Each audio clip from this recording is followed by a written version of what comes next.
The rain had begun without warning, the way it sometimes does in Oxford. Sudden, deliberate, and faintly apologetic, like a conversation you didn't know you were having until it was over. I had taken shelter beneath the cloisters at Exeter College, not so much out of need, but from habit, from the memory of afternoons long past when I still believed in the usefulness of pausing. It was Hilary Term's final week, and the stone felt tired beneath my feet, as though even the buildings had been reading too long. Above me, the arched window of the Fellows' Library was lit. One lamp, warm and low, revealed her, a solitary figure curled inward, like the page she turned. She had that rare quality of reading with her whole body, not just her eyes. From where I stood, her face was unreadable, but her stillness was emphatic, like a question not yet asked. There's something about academic quiet that differs from ordinary silence.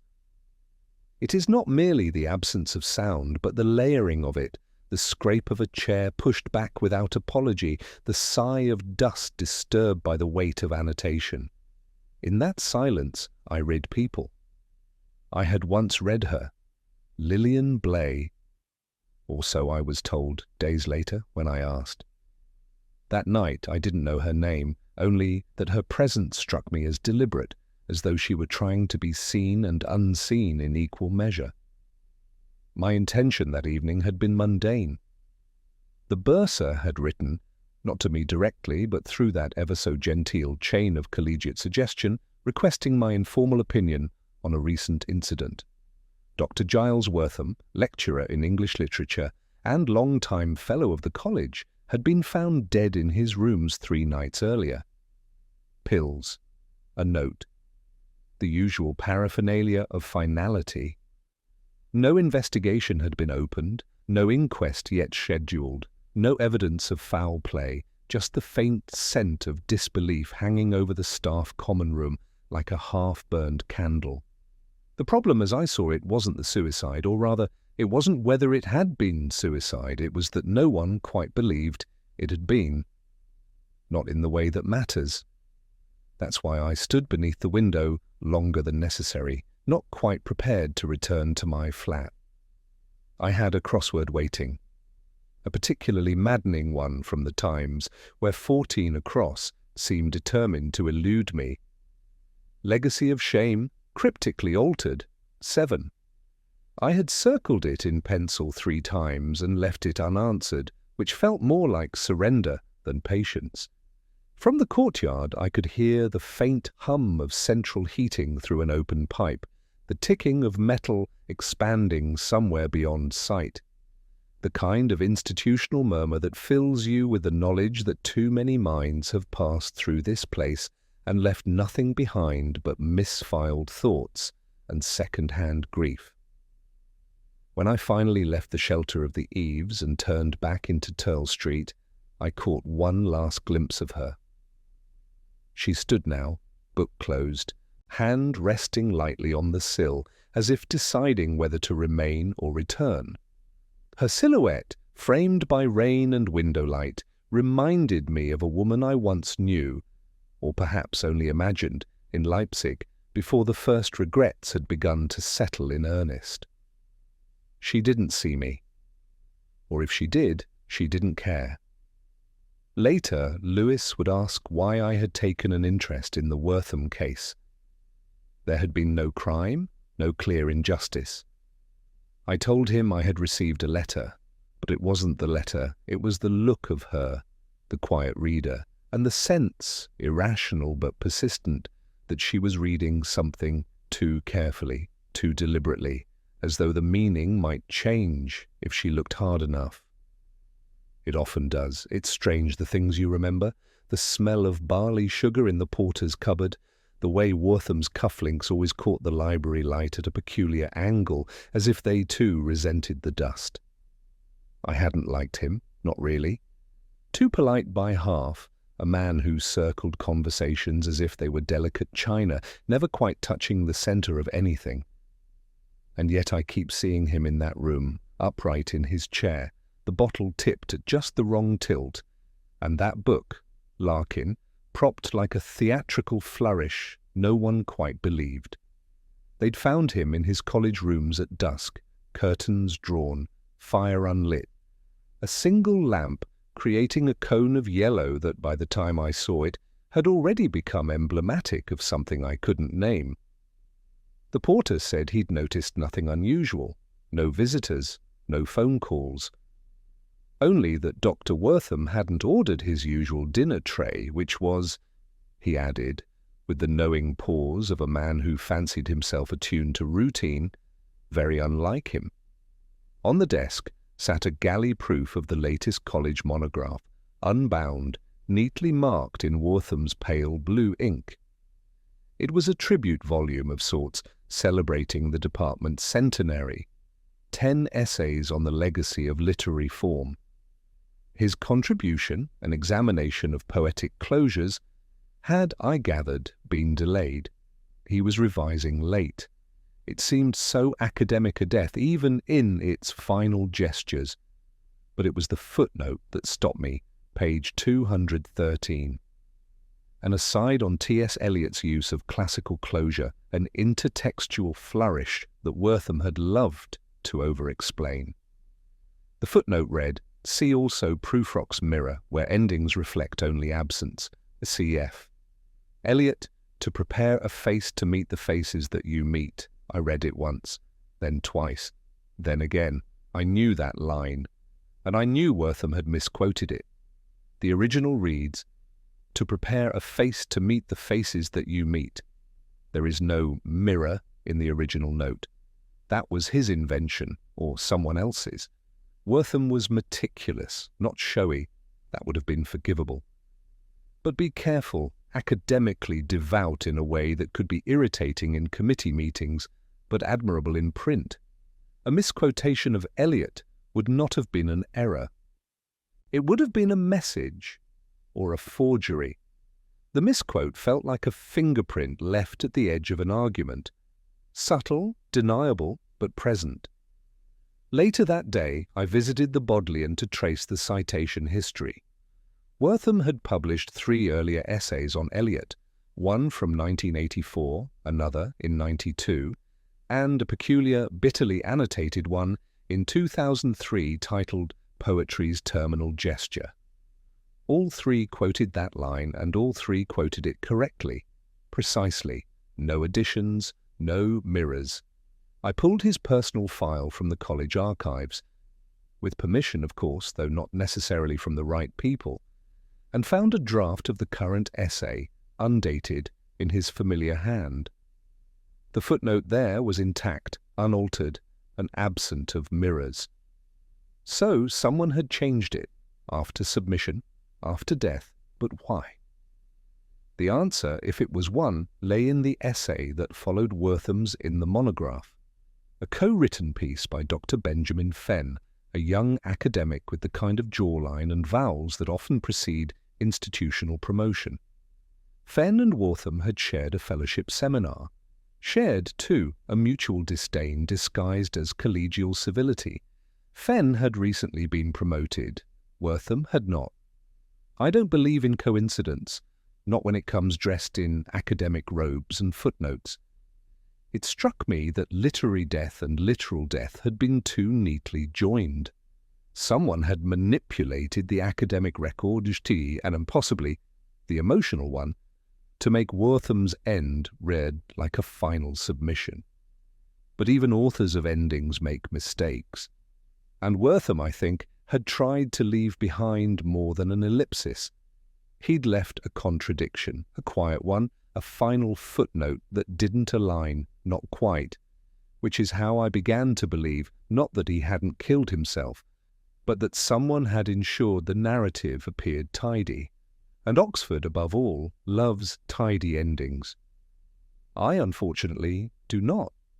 There are shades of blue Oxford keeps for itself. The blue of worn academic gowns at dusk, the blue of chapel glass against rain, and the blue of her coat that particular afternoon, which was neither navy nor sky, but something that had forgotten how to decide. I saw it first through the slight distortion of the rector's garden gate as she stepped through it with the kind of purposeful hesitation I've come to trust more than any confession. Lillian Blay. The name arrived days earlier, stitched loosely into the folds of gossip and archive. Postgraduate, English literature, once supervised by Wortham, polite, undistinguished, recently withdrawn from teaching duties, though no one could quite say why. She didn't see me, or perhaps she did and chose not to acknowledge it. I was half concealed in the passage between the outer quad and the cloister walk, a place where light forgets itself and time is measured in the drip of ivy-fed water. She walked with an unreadable steadiness, the kind I associate with musicians who've learned to pretend they aren't being watched. When I called on her the next day, it was not by appointment. I dislike knocking when I don't have to. Her college rooms, like most in that block, bore the quiet pretense of scholarship. Books arranged for effect, a copy of The New Yorker left just visibly skewed on the arm of a chair. The sort of staging students used to borrow from magazine interiors before clutter became fashionable again. She greeted me with a stillness that I mistook for calm. Said she remembered me from a lecture on Houseman I gave 3 years prior. Her voice had the cadence of someone trained to read aloud. Too careful by half. Too smooth. I asked if she had remained in touch with Dr. Wortham after her supervision ended. He'd written her a reference, she said, for a grant she didn't get. They'd occasionally crossed paths in hall, nothing more. She called him brilliant, distant, not always kind. I asked if he'd ever seemed troubled. She paused, just slightly. Said he often seemed to carry an argument with him that hadn't yet reached the page. Her phrasing was too precise to be casual. I noticed a leather-bound notebook beside the kettle, not university-issued, not anonymous, thick ivory pages, edges a little scuffed, a gift perhaps, or a legacy. She didn't offer it to me, I didn't ask. Instead, I made a remark about his footnotes, an odd thing to bring up, unless you were me. She tilted her head in that rehearsed way clever people do when they want you to know they've noticed your sleight of hand but won't mention it unless provoked. She said she hadn't read his recent essay. I didn't believe her. She was wearing blue again, though not the same coat, a navy jumper this time, too loose at the cuffs, and a pendant I recognized as a college prize, awarded to finalists in poetic composition. Wortham had chaired that committee once, perhaps still did, unofficially. Her room was filled with the faint scent of old wood polish and something floral, unspecified. Not perfume, not soap, a ghost of lilac or the idea of it. As I left, she asked, almost too lightly, whether I thought Wortham's death would be the subject of further inquiry. I told her that it depended on whether something had been left unsaid. She smiled in that hollow way people do when they know too much of life has already been spoken. Outside, the quad was full of first years rehearsing for some garden play. One was dressed as a Roman senator, declaiming poorly. The clouds gathered in response, dark and promising nothing. I lit a cigarette I didn't want and walked slowly past the chapel, wondering why I believed her and didn't believe her all at once. There are people like that, who speak honestly in false tones, who lie with factual accuracy. The more I listened, the more I felt she was speaking not of Wortham, but around him. And it was then, halfway between the vestry door and the organ loft window, that the crossword clue from the night before surfaced again. Legacy of shame, cryptically altered. 7 letters. Regrets. There's a certain kind of silence in college libraries after term ends. Not the polite hush of scholars in motion, but something deeper, more sedimented, as if the stone itself had grown tired of voices and was trying to forget the weight of what had been read within it. I prefer them like that, emptied of intent. It allows the past to speak more clearly. I'd returned to Wortham's rooms not out of necessity, but because I hadn't looked properly the first time. Grief, even the institutional kind, clouds a scene. You think you're observing, when in fact you're merely absorbing. The light was worse now, flat and greying, a November sun that seemed to apologize for rising at all. The air still carried a trace of pipe smoke and stale Madeira.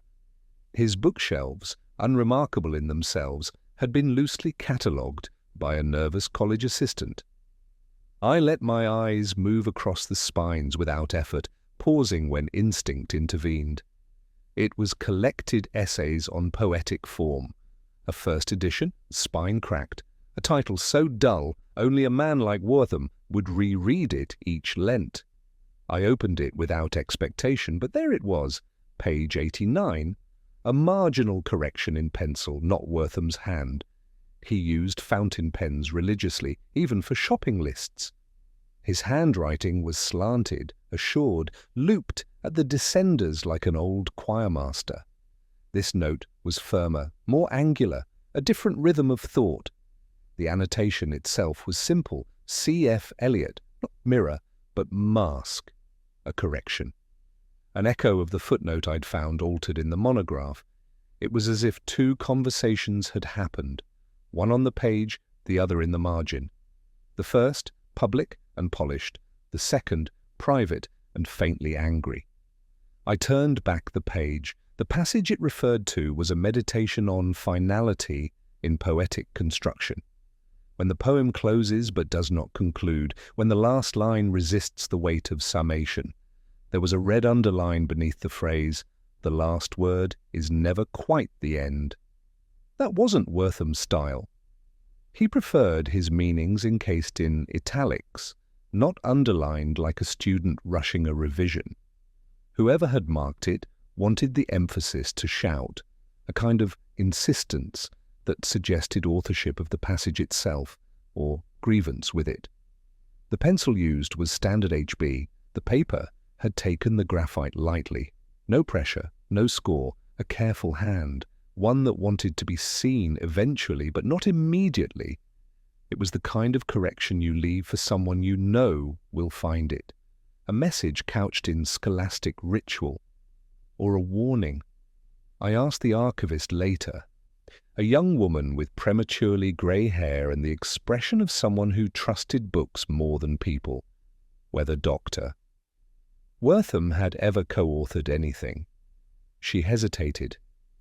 Said she believed there had been a paper, years ago, with Dr. Benjamin Fenn. A conference publication, minor, hard to track. Fenn again. It's odd, the consistency of certain names once you start listening for them. They surface, not loudly but insistently, the same way a melody returns in a requiem, threaded beneath the variations. Later, over a whiskey I hadn't earned, I remembered something Lillian had said, that Wortham carried an argument with him, not spoken, not written, carried, as if it hadn't yet found a shape. Maybe this was it. Maybe someone had shaped it for him. After. I sat for a long time staring at the page, the pencil mark no more than a breath across paper, and I thought about authorship.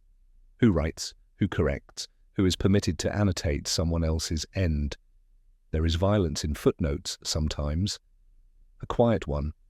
We imagine them as deferential, but really they are acts of positioning, saying, this is where you stop, this is what you meant. But Wortham, I think, hadn't stopped there, not willingly. The hand in the margin had written something different, not just a correction, a claim, and claims in Oxford are rarely without motive. The high table had always struck me as the sort of ritual best appreciated through the fog of half-belief. Silver too polished to trust, candles a little too tall, conversations too rehearsed to hold weight. And yet there I was, seated between a medieval historian who mumbled into his consommé and a botanist whose sole topic of interest was the sex life of parasitic orchids. I smiled, nodded where required, and drank the college claret with the reverence of a man wishing it were anything else. It had rained again, of course, a fine mist that crept into the sleeves and stayed there, reminding you that Oxford doesn't so much weather you as slowly absorb you. By the time I'd arrived, my coat had begun to resemble something archaeological. No one commented. They never do. Dr. Benjamin Fenn entered late, as if summoned by his own reputation. He wore his fellowship like a tailored vice, just enough pressure to remind you of its weight. He apologized to no one, took the seat opposite me, and launched into a mildly scandalous account of a visiting lecturer who had been discovered asleep during evensong. His voice had the practiced bounce of someone used to being quoted. I listened because I was meant to. Between the soup and the roast, I asked casually whether he'd read the monograph. He said yes, of course, and then, with a modesty that required too much theatre, remarked that he hadn't expected to be placed adjacent to Wortham's essay. Said it felt a little too on the nose, editorially speaking. I mentioned the misquotation. He blinked. Just once. Said he hadn't noticed. But I had, by then, begun to recognize how silence behaves around the truth. It doesn't stiffen, it loosens. The meal dragged, as such meals do, and I busied myself with the slow undoing of a bread roll, listening to Fenn describe Wortham's decline. He said it was like watching a cathedral lean too far into the wind, poetic, rehearsed. I don't recall the pudding. Something glazed and hopeful. What I do remember is the notice board in the senior common room, just to the right of the fireplace. It was a pinboard cork, framed in brass, and bore the usual cluster of announcements no one read. Except one, a crossword, not from the Times, but hand-drawn, in tidy black ink. The title was Terminal Points, a nod perhaps to the literary form Wortham had studied so obsessively. The clues were cryptic, amateurish, but one caught me, legacy perhaps of one who marked too much, 7, and there, in unmistakably careful capitals, the answer filled in, regrets. The pen used was Wortham's brand, a Pelican M200 green marble. The college kept a stash of them for retiring dons, an affectation they refused to retire. But this one had his nib, slightly broader, the kind that dragged gently on cheaper paper. I knew it. He'd once let me borrow it in a committee meeting during a particularly long debate about heating budgets. The clue itself might have meant nothing, but it was the coincidence of phrasing, one who marked too much, that unsettled me. Wortham's last weeks had been spent revising, annotating, marking in ways that left no paper trail, but every indication of disquiet. And now here was a crossword, anonymously composed, sharing his metaphor, hinting at a motive disguised as commentary. Fenn stood beside me at the board, nursing a port he didn't drink. He said, lightly, that crossword clues were always better when they rhymed. I asked if he'd filled it in. He said no. Then I asked why it mattered. I didn't answer. Outside, the quad had emptied. Somewhere, a student rehearsed Chopin badly on an out-of-tune upright, the sort of sound that makes you nostalgic for things you never actually lived. I walked home that night thinking about the difference between authorship and arrangement. Some people write truths into being. Others rearrange the pieces until only one reading remains. It was becoming clear that Wortham's story, his final chapter, had been edited. But the clue hadn't been his, which meant someone else had known how it ended before it did. There are rooms in Oxford that learn to keep secrets, not out of malice or affection, but by slow absorption. They take in the weight of silence like books take in damp, imperceptibly over time, until the fibres of everything are quietly altered. Wortham's, set in the eastern corner of the quad, was such a room, the sort that waits not patiently but purposefully, as though it knows the person returning will never quite be the same, or might not return at all, The college had officially sealed the space, but officialdom in Oxford is often a matter of tone rather than prohibition. I said I was returning a borrowed volume. I was not asked for details. Keys appeared with only the faintest disapproval. The porter, an aging man with the nervous dignity of a once useful war veteran, looked away as I passed. Inside, the air had settled again. It was not stale, but suspended. The fire grate had been cleaned, though not thoroughly, and the corners of the desk still held the fine residue of ash, pencil shavings, and time. Someone had opened a window recently, just a crack. I could smell the wet copper of the roof tiles. I moved without noise. Not because of reverence, but because noise would have felt like intrusion. The books had been neatened, but not alphabetically. Wortham had his own system, something involving eras, not authors, with poetry shelved according to the mood of its final line. A system built for melancholy. I understood it more than I wished to. On the far wall, the framed prints remained unchanged. Turner's Oxford from Hinksey Hill, a sketch of Don's handwritten sermons, and a black-and-white photograph of a student production of the Duchess of Malfi, faded to near illegibility. In the corner of that last print, I saw for the first time a young woman in profile, not central, not acting, but watching. It might have been Lillian, or someone who looked like her, 10 years younger, dressed for a role that didn't require her to speak. I turned toward the desk, and it was there that something finally stirred.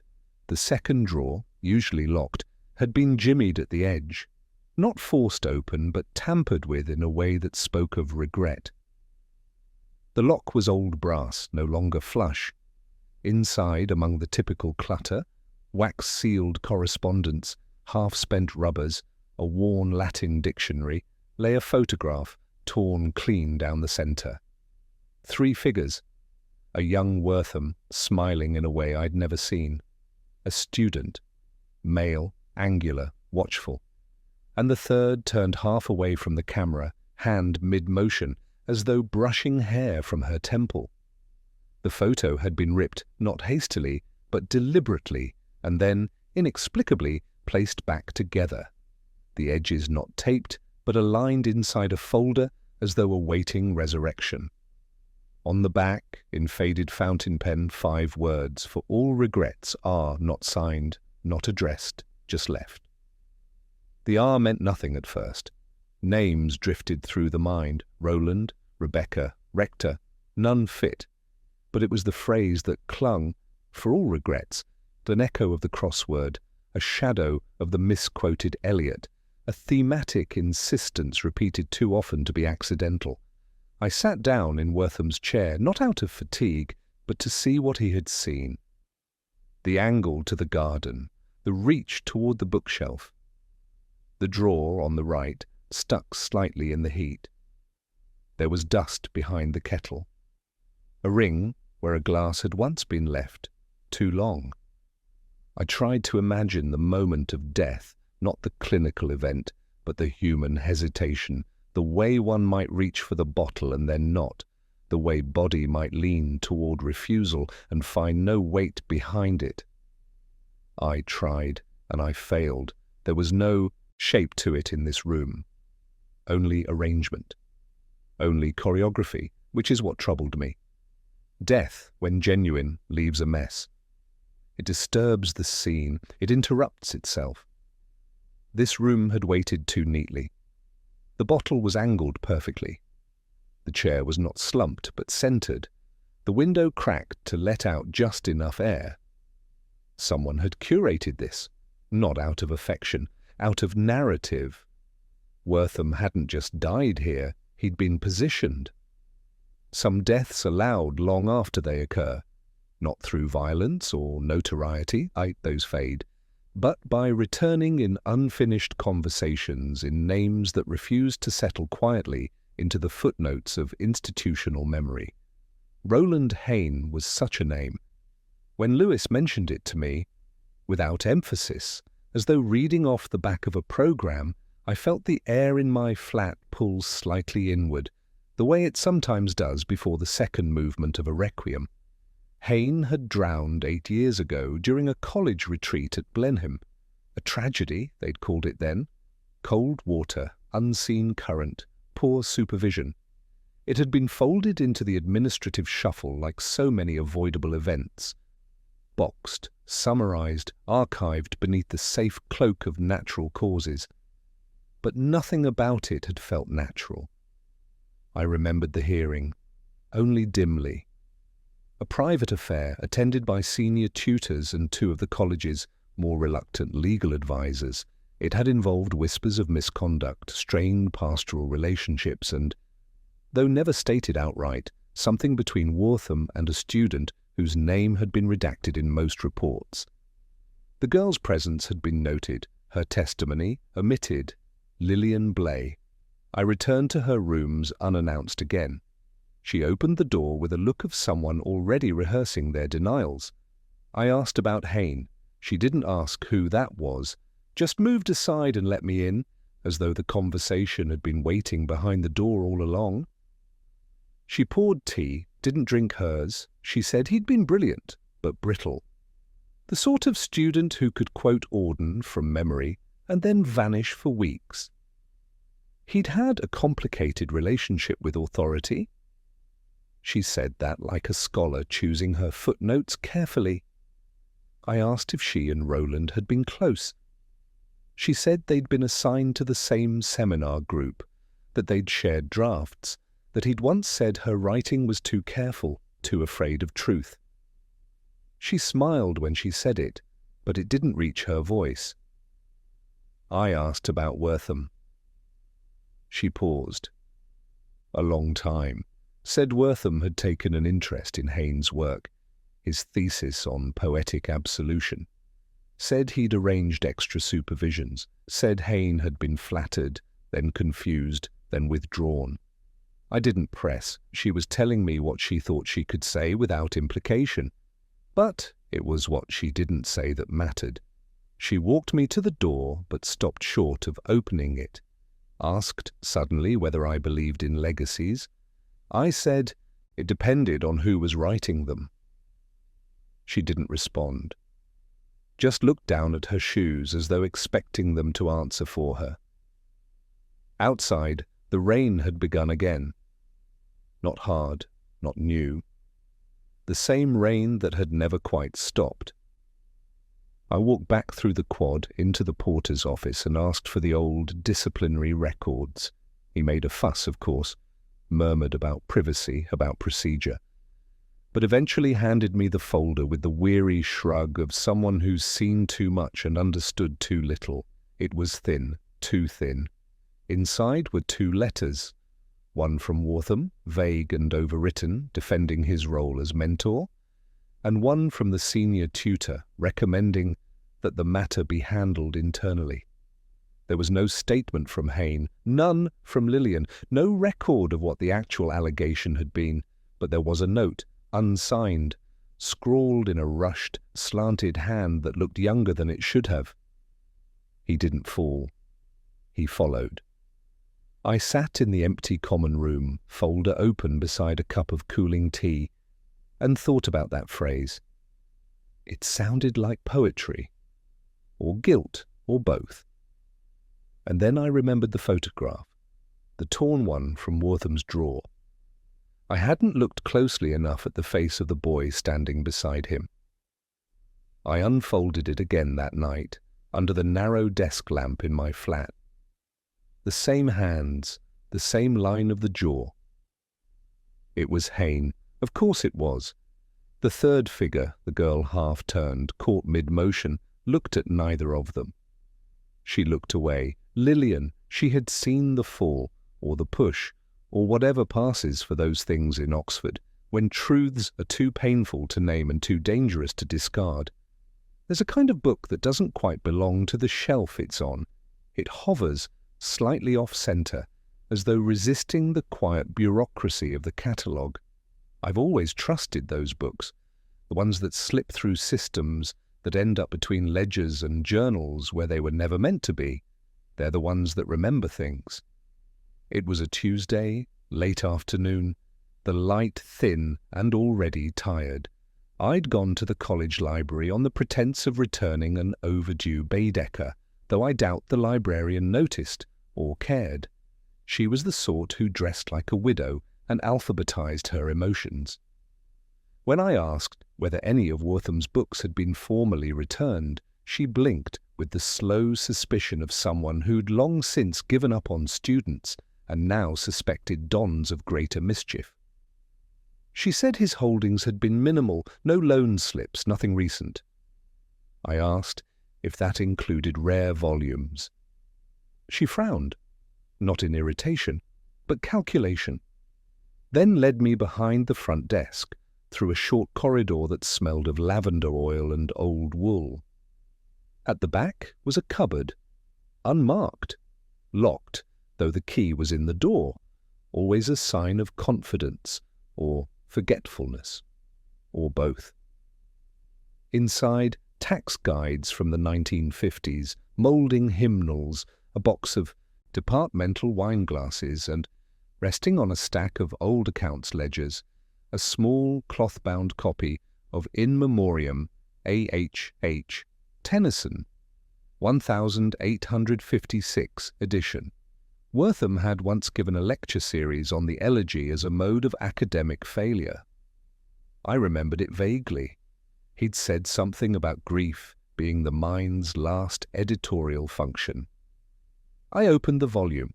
It fell naturally to the centre. There, folded with the precision of an anxious man, was a letter. 2 pages, handwritten in a style I recognized immediately. Wortham's, not addressed, not signed. But the tone was unmistakably his, elusive, indirect, rhythmically precise.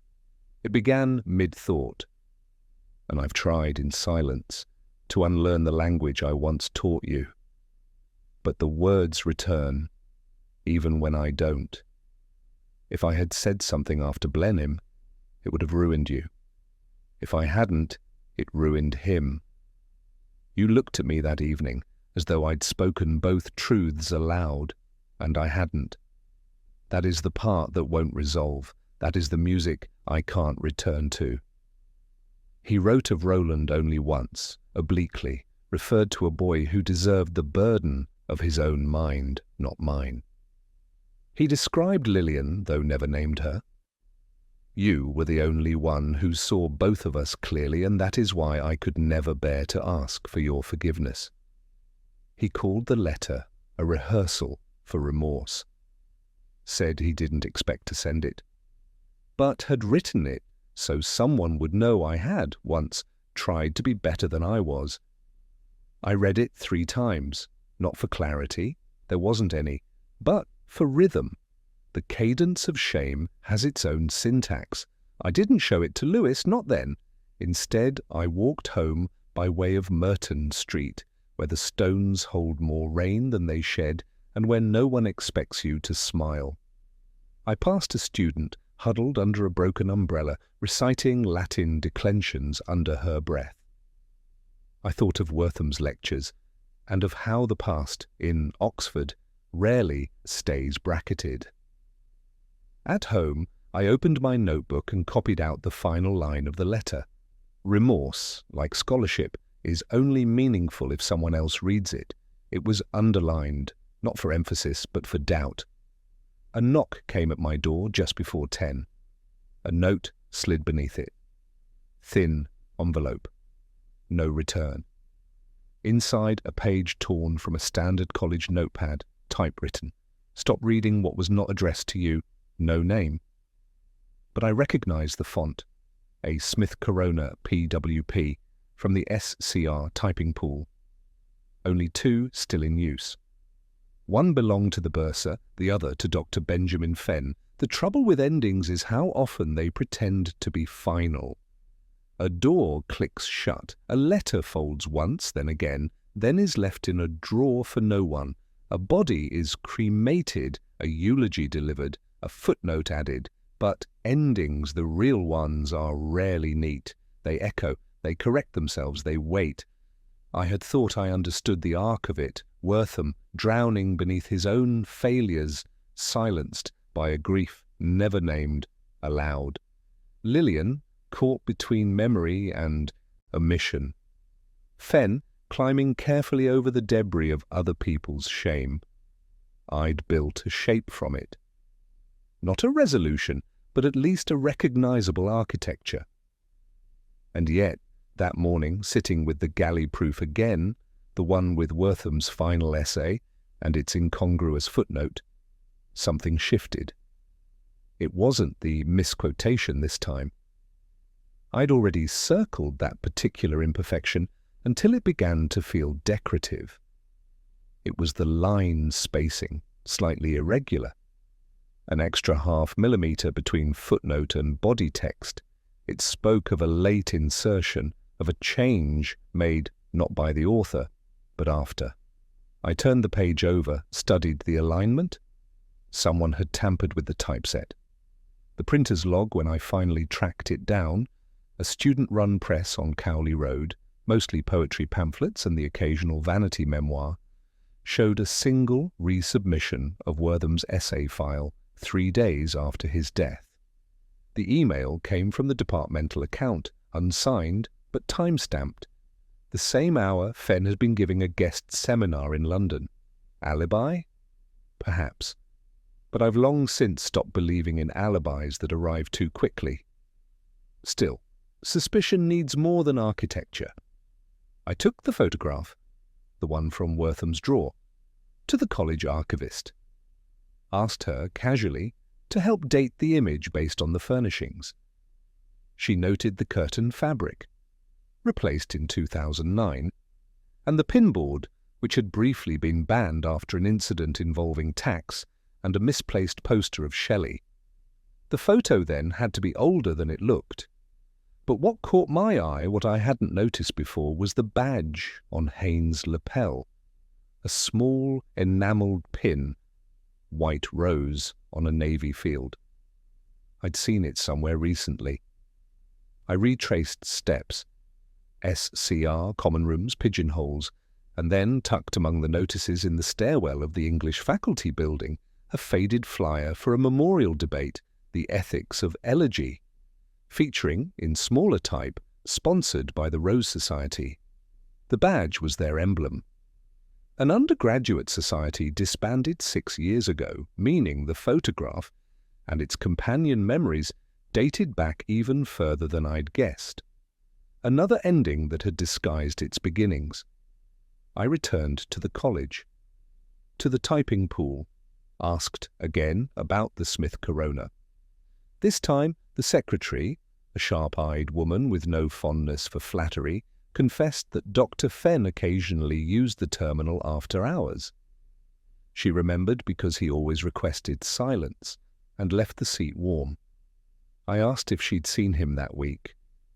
She hesitated, said yes, one evening, late, around the time the second submission had been sent. She didn't know what he'd typed, but she'd noticed the galley proof in his satchel. Endings again? When I asked Fen directly, but paying with the civility that Oxford insists upon, even when your voice is half accusation. He smiled, said I was building ghosts from commas. That, Wortham's prose had always invited projection. That perhaps I needed to step outside the narrative. I asked about the typeset. He said I was mistaken. I asked if he'd ever read Wortham's letter. He blinked. Just once, said he didn't believe in rehearsals for remorse. Said regret was a faculty indulgence, not a scholarly one. But his hands, I noticed, remained on the desk throughout, flattened, still, as though the temptation to move them would have betrayed more than silence. That night I returned to my flat, reopened the letter, read it again, not for what it said, but what it avoided. There were no dates, no events, just shadows of implication. And then I saw it, faint in the top margin, an indentation from a page above it, long since torn away.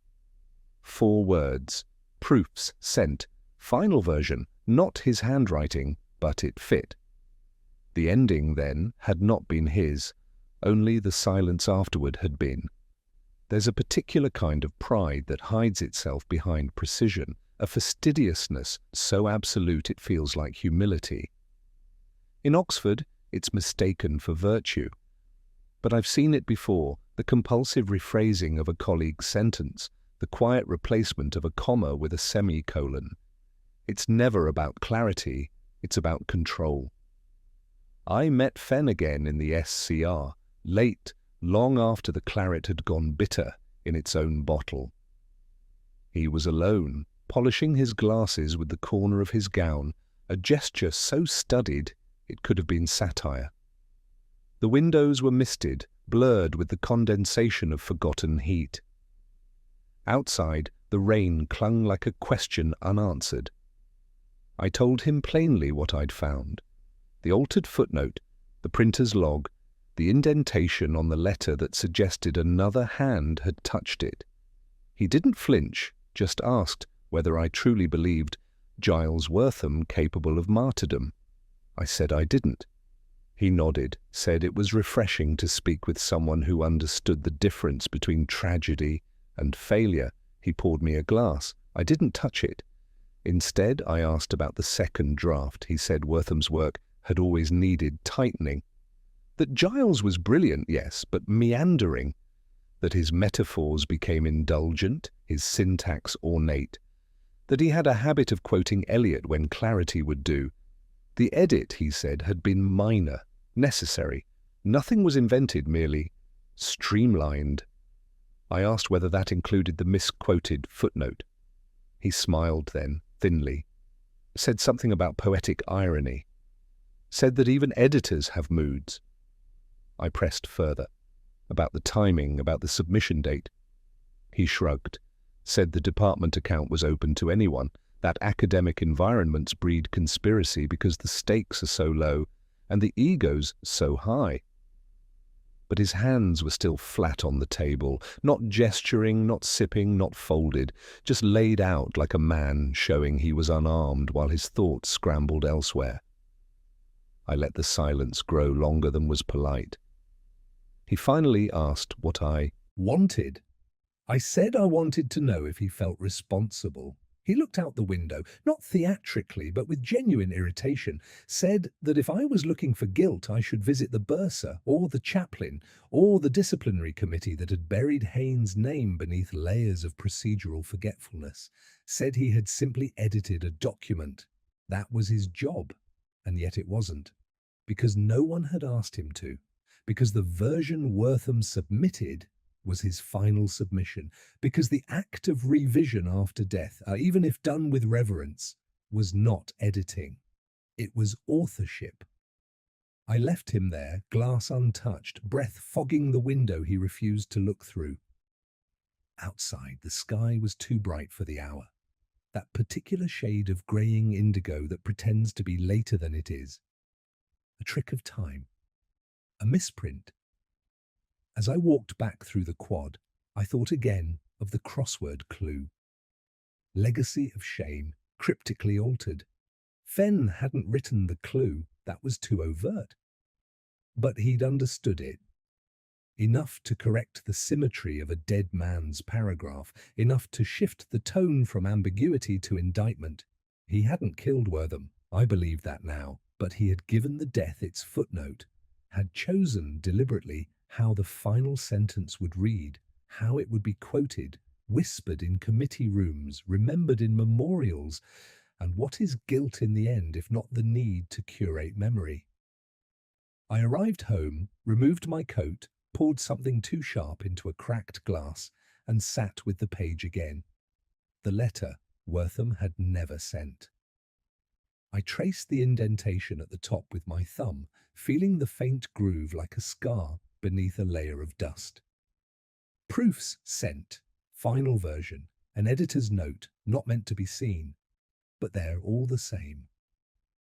There was a word in the lower margin I hadn't noticed before, half erased, written in Wortham's own hand, faintly, almost shy. Forgive. I don't know who it was meant for, and I don't know if it was ever read, but I closed the book slowly that night, as if the act itself might preserve the sentence before it could be corrected again. The library was quiet again, not the stillness of concentration, but the hush that follows departure. A room remembering its reader. I went there, as I often did in the days after a case seemed to finish itself, not for answers, but for air. The kind you could breathe only in spaces that held grief without remarking on it. It was evening. The sky a bruised slate, the light inside dimmed enough that the lamps offered more atmosphere than illumination. The upper gallery, the same one where I'd first seen her, was empty now. Lillian had not returned. Or perhaps she had, and I had simply missed her. That seemed more likely.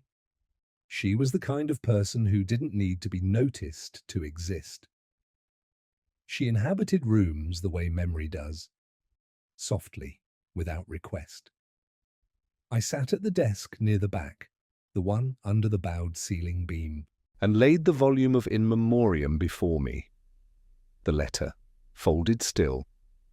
I hadn't shown it to anyone else, not Lewis, not the college, not even the bursar who had begun making gentle inquiries about closure. Closure. Such a bureaucratic word for something no one in this city truly believes in. I traced the line again. Remorse, like scholarship, is only meaningful if someone else reads it, and wondered whether reading was enough, whether bearing witness to someone else's reckoning absolves them of it, or whether it merely makes you complicit.